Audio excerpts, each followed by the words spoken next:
Pemirsa, kebakaran melanda hunian pekerja konstruksi satu ibu kota Nusantara. Peristiwa itu terjadi sekitar pada Rabu sore, yaitu pukul 17.30 WITA.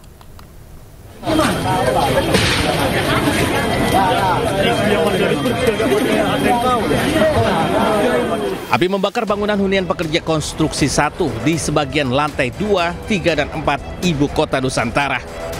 Guna memadamkan api, 7 truk pemadam kebakaran dan 8 mobil tangki air dikerahkan.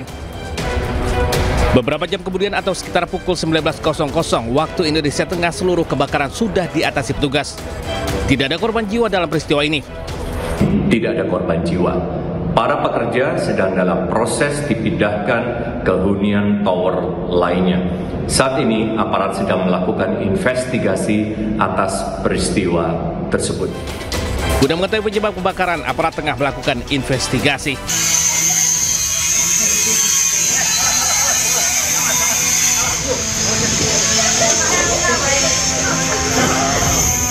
Kepanikan terjadi di SMKN 1, Kecamatan Sine setelah 51 siswa mengalami sakit perut dan mual Rabu siang. 35 diantaranya harus dirawat di sejumlah puskesmas sekitar sekolah untuk mendapat perawatan khusus karena kondisinya melemah. Diduga mereka mengalami keracunan usai menyantap menu masakan berupa ayam lada hitam dari paket MBG. Menurut keterangan salah satu wali murid, gejala awal dimulai sejak Selasa malam berupa sakit perut, mual, kepala pusing hingga pagi hari. Namun para siswa yang terdampak masih berupaya masuk sekolah hingga di tengah pelajaran terpaksa harus dilarikan ke puskesmas. Ya kan nggak tahu ada gejala makan itu, dikira perut sakit biasa gitu. Tapi ternyata teman-teman juga hal yang sama. Iya.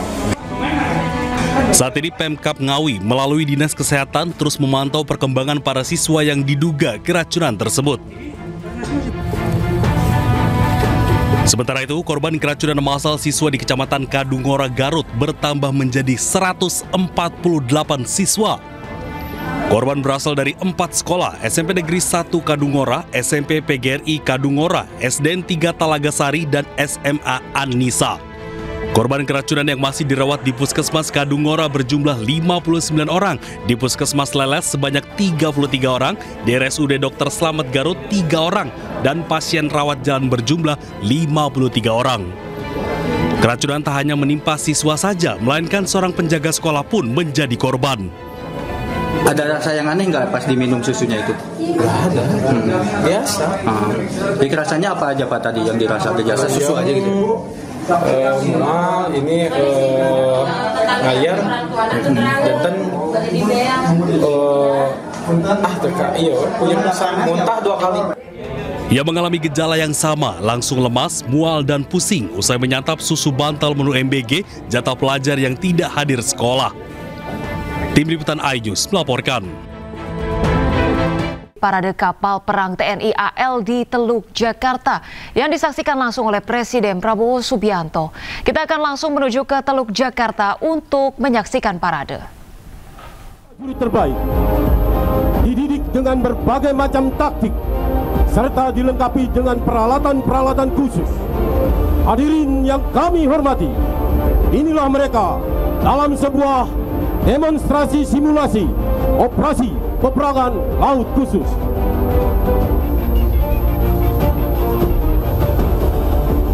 Disimulasikan, operasi ini dilaksanakan pada malam hari. Diawali adanya signal distress yang diterima dari sebuah kapal dengan nama KM Bravo yang telah dikuasai oleh sekelompok orang yang tidak bertanggung jawab dan berencana akan meledakkan serta menenggelamkannya di perairan Teluk Jakarta guna mengganggu perekonomian nasional serta menimbulkan sebuah teror guna meruntuhkan kepercayaan dunia internasional terhadap Indonesia. Dari hasil intercept oleh kapal selam dan drone, diketahui posisi kapal dengan halu 270 dan akan berbelok mengarah ke pelabuhan Tanjung Priuk dengan kecepatan 3 knot.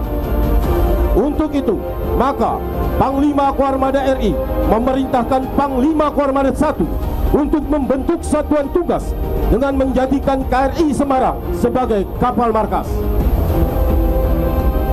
Bongkar Armada 1 mengirimkan tim siaga tempur atau Fleet Quick Reaction Force yang terbagi atas beberapa tim. Tim Alpha sebagai tim pengaman bergerak dari Pangkalan Udara TNI Angkatan Laut Pondok Cabe, diinfiltrasikan melalui udara menggunakan pesawat Kasa TNI Angkatan Laut Umar 6208 yang akan melaksanakan terjun tempur laut atau Combat Rubber Raiding Craft, di mana CRSD ini merupakan salah satu teknik infiltrasi udara ke laut, di mana personel yang diterjunkan sudah siap dengan perahu karet yang dikemas dalam sebuah kontainer yang akan digunakan sebagai sarana pendekat menuju sasaran.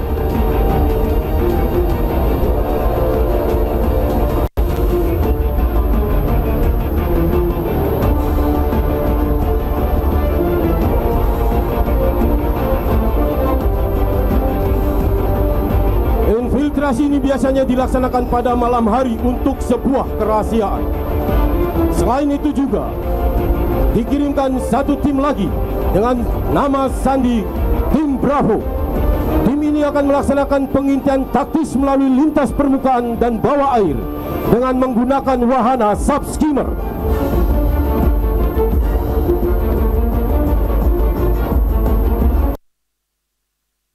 Tim Bravo muncul dari arah haluan lambung kanan untuk melaksanakan pengintian taktis. Pengintian taktis ini diperlukan sebagai pemuktahiran data yang akan dijadikan sebagai dasar referensi dalam menentukan keputusan operasi selanjutnya. Tim Bravo adalah tim combat diver lengkap dengan peralatan rebreathernya dengan spesialisasi infiltrasi bawah air, pengentaan atau rekon, sabotase dan underwater demolition. Kita saksikan tim Alpha yang mendekati sasaran dengan menggunakan perahu karet menempatkan posisi sebagai tim pengaman. Tampak dalam simulasi, tim Alpha mendapat serangan dari atas kapal yang dibalas dengan tembakan presisi.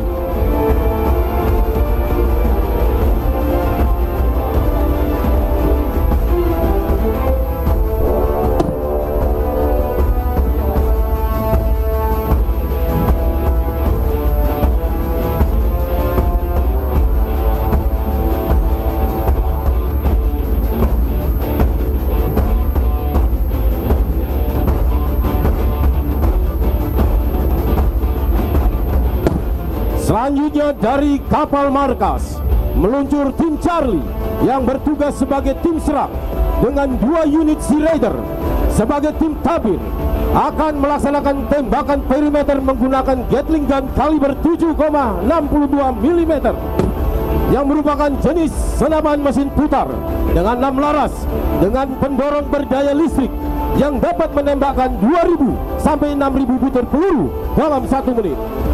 Meluncur cepat dari sektor buritan lambung kanan, tim Charlie bergerak secara taktis dengan file formation mendekati kapal sasaran.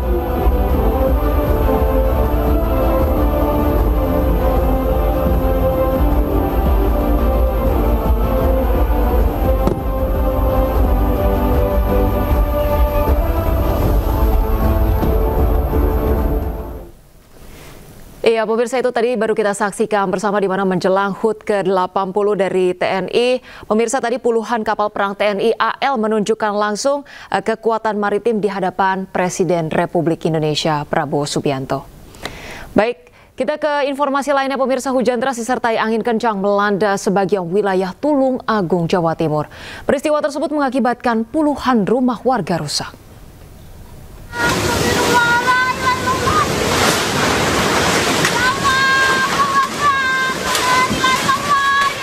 Hujan deras disertai angin kencang melanda sebagian wilayah Tulung Agung, Jawa Timur Rabu sore.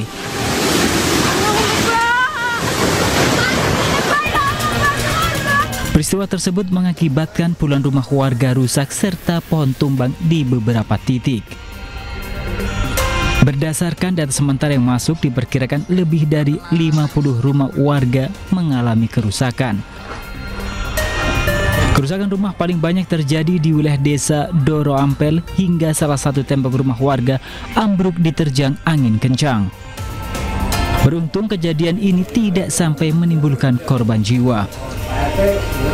Dari Tulungagung, Jawa Timur, Anang Agus Faisal, iNews melaporkan. Pemirsa, hari ini pemain timnas Indonesia yang akan berlaga di putaran keempat kualifikasi Piala Dunia 2026 berangkat ke Jeddah, Arab Saudi. Timnas akan melakoni 2 laga hidup mati melawan Arab Saudi dan Irak.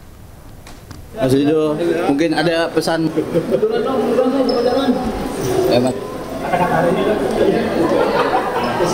Mas Nando, ini para pemain yang sebelumnya berlaga di Super League ini berangkat melalui Bandara Internasional Soekarno-Hatta, Tangerang, Banten. Oke, good luck, Mas. Sementara para pemain diaspora akan berlangsung bergabung di Jeddah mulai 3 hingga 6 Oktober mendatang.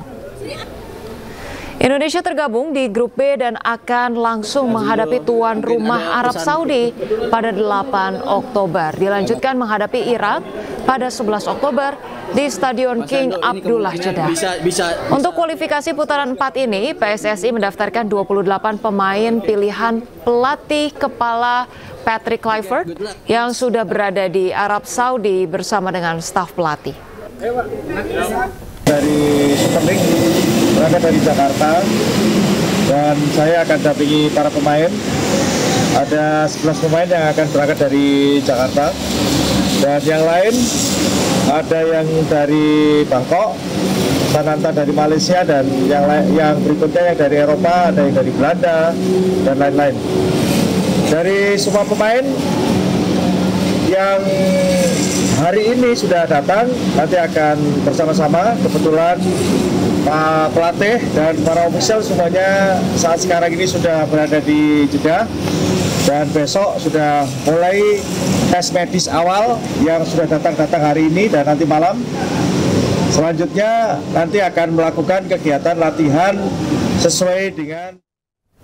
Pemirsa, diskusi program Sekolah Garuda terus dilakukan pemerintah dengan melibatkan para ahli dan akademisi pendidikan. Hal ini menarik perhatian banyak kalangan yang memberikan masukan tentang masa depan Sekolah Garuda sebagai program nasional.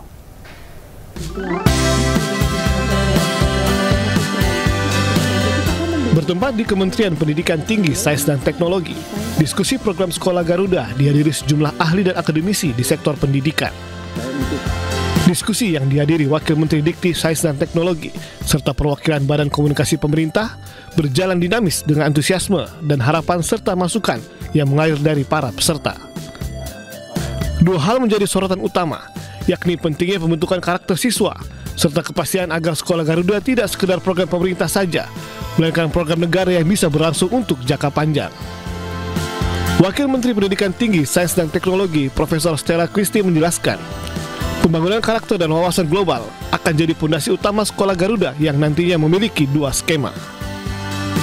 Untuk Sekolah Garuda transformasi, karena kembali marwahnya adalah sekolah yang sudah sangat berprestasi namun masih bisa dioptimalkan, kita tidak akan mengubah kurikulumnya. Kita akan memberikan pembinaan bukan saja bagi siswa-siswinya, tapi juga bagi guru dan bagi manajemen sekolahnya untuk bisa menembus perguruan tinggi dunia. Itu tiga-tiganya kita bina, kita kerjasama pun ya, karena kita juga harus mendengarkan apa yang mereka hadapi. Untuk Sekolah Garuda baru, kita memang akan membuatnya semuanya sejak awal. Pengenalan Sekolah Garuda secara masif akan diluncurkan pada 8 Oktober mendatang. Program ini diharapkan menjadi upaya strategis untuk melahirkan talenta muda berkualitas dan berdaya sains global. Dari Jakarta, Stephen Petinama, Rama Ramadona, iNews melaporkan. Pemirsa, program berita iNews yang menjadi program news yang terpopuler di ajang penghargaan Indonesia Television Awards 2025 yang digelar Selasa 30 September 2025 di studio RCTI Plus MNC Studios Kebonjeruk, Jakarta. Program berita yang terpopuler diberikan kepada iNews.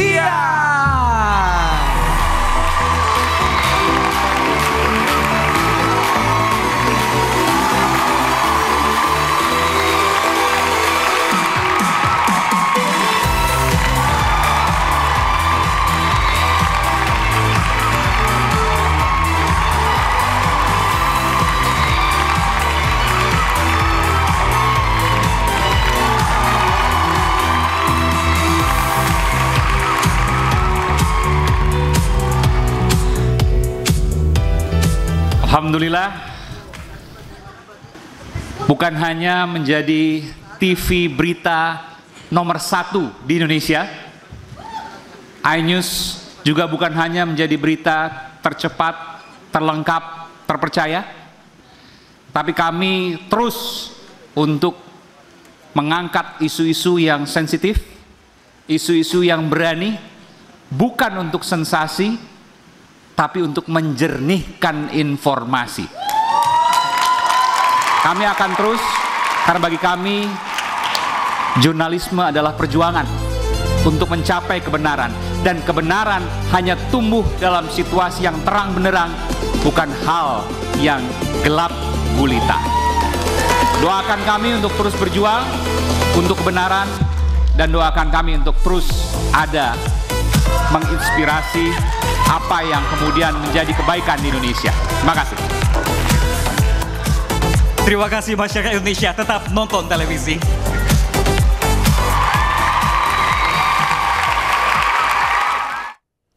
Kita beralih ke informasi mancanegara, pemirsa. Tentara Israel menyergap rombongan kapal kemanusiaan Gaza Global Summit Flotilla di titik 131 km menuju pesisir jalur Gaza.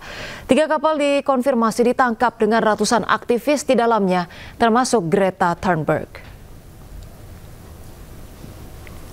Dan pemirsa, informasi ini sekaligus menutup iNews yang hari ini. Pemirsa, temukan informasi-informasi terbaru lainnya di www.inews.id. Dan cuplikan tayangan berita iNews dapat Anda saksikan di kanal YouTube @officialinews. Pemirsa, selanjutnya Anda akan menyaksikan Pemimpin Rakyat bersama dengan Camar Haenda. Dan pemirsa, update informasi terbaru Anda dengan berita-berita aktual juga hangat.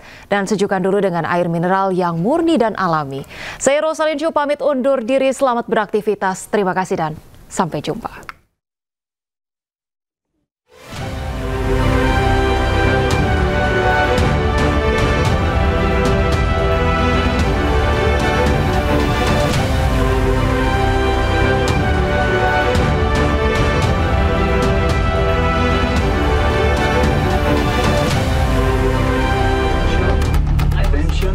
Israel Offensive Forces. This is Thiago Avila from the Steering Committee of the Global Summit Flotilla. Kapal perang Israel menyergap rombongan kapal kemanusiaan Global Summit Flotilla yang membawa bantuan ke Gaza. Salah satu kapal utama GSF, Alma, dilaporkan dikepung Angkatan Laut Israel secara agresif. Bahkan Israel juga menyemprotkan water cannon. Penyergapan dilakukan di 131 km menuju pesisir jalur Gaza. Setidaknya 3 dari 44 rombongan Global Summit Flotilla ditangkap Israel bersama ratusan aktivis di dalamnya, termasuk Greta Thunberg. Assalamualaikum, laporan dari Global Summit Flotilla garis depan. Saat ini sedang terjadi intercept penyergapan secara ilegal oleh Israel terhadap kapal-kapal terdepan GSF yang sudah dikonfirmasi tertangkap sejauh ini 3 kapal, Sirius, Karma, dan Alma, dan Israel terus dengan gencar melakukan serangan ke kapal-kapal lain. Dengan demikian, kapal kami Summertime Jong yang memang sejak awal difungsikan sebagai kapal observer, kapal pengamat, kita bergerak menuju wilayah yang lebih aman untuk membawa dokumentasi serta semua bekas-bekas yang sudah kami kumpulkan selama membersamai kapal-kapal ini. Untuk kita kumpulkan, kemudian kita akan jadikan barang bukti dalam upaya peradilan internasional terhadap Israel, dan kita akan kembali dengan gelombang yang lebih besar untuk terus berusaha menembus blokade Gaza sampai